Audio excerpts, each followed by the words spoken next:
Cuba is a failed state.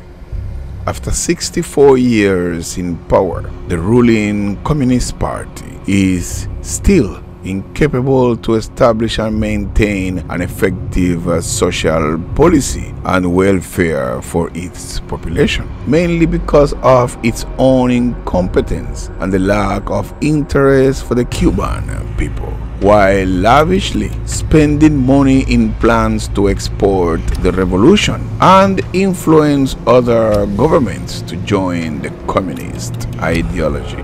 Basically, there is no social security in Cuba, and I say basically because theoretically and according to the revolution leaders in Cuba, all is good and perfect, and whatever is not right must always be the fault of the United States of America.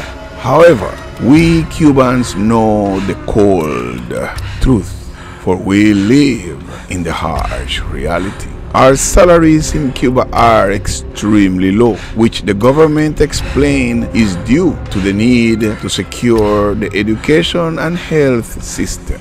As a doctor, I had a privileged salary compared to the rest of the population. My salary was equivalent to $16 per month, which usually wouldn't last me for more than 4 days. I did not have a bank account, and I never set foot in a bank in Cuba. But despite of these ridiculous salaries, schools in Cuba are in a deplorable situation. Recently, a classroom wall fell down, killing a young student.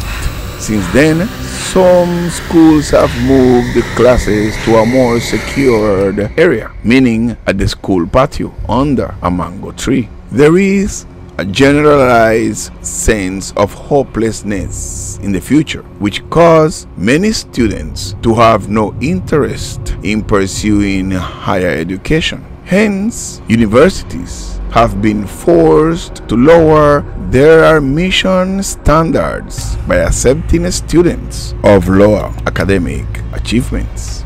The health system is on life support. Patients are put at risk of serious and fatal complications on a daily basis due to the lack of medical supplies in hospitals, pharmacies, and laboratories.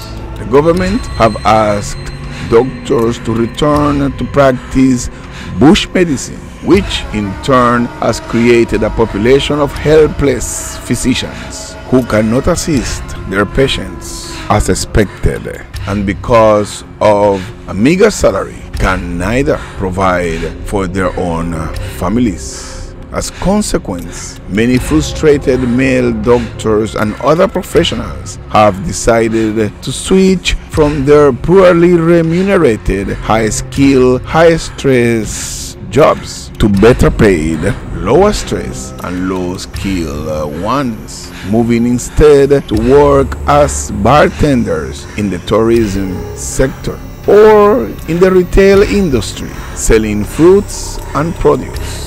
Not rarely, professional females decide to take on prostitution to be able to feed her family.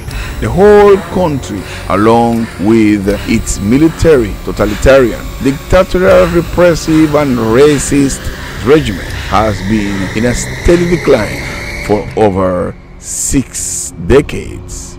But now it's just a total disaster. And this is the cruel and sad reality of Cuba. Even if you don't read it in the papers or see it on the TV, and even if the supreme communist leader, along with his puppets, keep on lying to deny it.